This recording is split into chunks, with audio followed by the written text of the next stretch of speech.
2025ত নিমন্ত্ৰণ পোৱা প্ৰথমখন বিয়া খাবলৈ গৈ আছো আজি। এয়া আমি বিয়া ঘৰ আহি পালো। কইনাক গা ধুৱাই লৈ আহিছে। পানী তোলা দৃশ্য চাবলৈ বহুত মন আছিল, কিন্তু আহোঁতে অকণমান দেৰি হৈ গ'ল। যি নহওক, এতিয়া সুৱাগ জাৰিবলৈ গৈছে ওচৰৰে এঘৰলৈ, আৰু তালৈকে ময়ো গ'লো। ঠাই বিশেষে নিয়মবোৰ অকণমান বেলেগ ধৰণৰ হয়। অৱশ্যে নিয়ম কানুনৰ বিষয়ে ভালদৰে ময়ো নাজানো। তেওঁলোকৰ নিয়মবোৰ চাইও মোৰ বহুত ভাল লাগিল, আৰু সেইকাৰণে কেইটামান ক্লিপ আপোনালোকৰ বাবেও লৈ আহিলোঁ।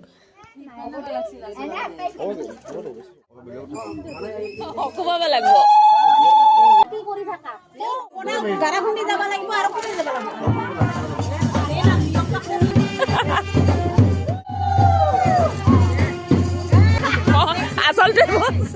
আচলতে নিয়মনো কি? মানুহেই বনাইছে নিয়মবোৰ, নহয়নে বাৰু? আৰু সেইবাবে ঠাই বিশেষে নিয়মবোৰো বেলেগ বেলেগ হোৱা দেখা যায়। আৰু নিজৰ সুবিধা অসুবিধা লৈ আমি নিয়মৰো সলনি কৰি দিওঁ, আৰু এনেদৰে নিয়মবোৰ বেলেগ বেলেগ হৈ যায়, নহয়নে বাৰু?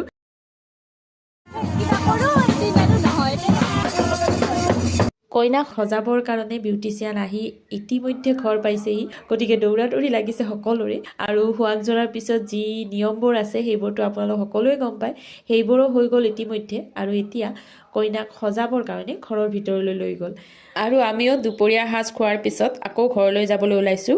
গোটেই দিনটো এনেদৰে থকাটো কিমান বেছি কষ্টকৰ, নহয়নে বাৰু? আৰু সেইকাৰণে ঘৰলৈ গৈ অকণমান সজীৱ হৈ আহোঁ বুলি ভাবিলোঁ। ঘৰৰ পৰা উভতি আহি দেখিলোঁ ৰিচিপশ্যন আৰম্ভ হৈ গৈছে। কইনা সাজি পাৰি ওলাই অহাৰ পিছত মানুহৰ হেতা ওপৰা লাগিছে।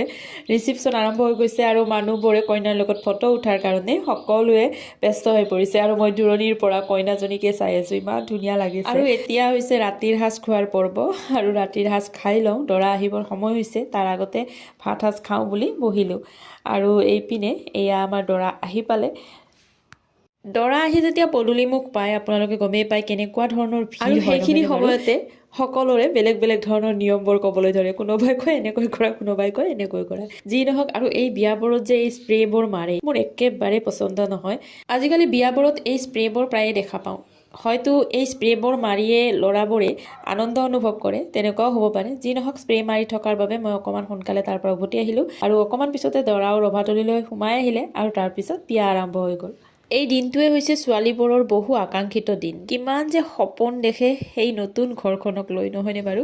যি নহওক, আজি এখন বিয়া একদম ৰাতিপুৱাৰ পৰা ৰাতিলৈকে থাকি উপভোগ কৰিলোঁ। আৰু বিয়াখনলৈ আহিও বহুত ভাল লাগিল, কাৰণ বহুত মানুহক লগ পালোঁ। আৰু এই মধুৰ স্মৃতিবোৰ সযতনে ৰাখিবৰ কাৰণে ভিডিঅ'টো বনালোঁ, আপোনালোককো দেখুৱালোঁ। আপোনালোকে কেনেকুৱা পালে জনাব। ভিডিঅ'টিৰ শেষত নৱদম্পতীহালক মোৰ ফালৰ পৰা বহুত বহুত শুভকামনা জনালোঁ। তেওঁলোকৰ বিবাহিত জীৱন যাতে সুখময় হয়, তাকে কামনা কৰি আজিৰ ভিডিঅ'টো ইমানতে শেষ কৰোঁ। আজিলৈ আহিলোঁ, বাই বাই।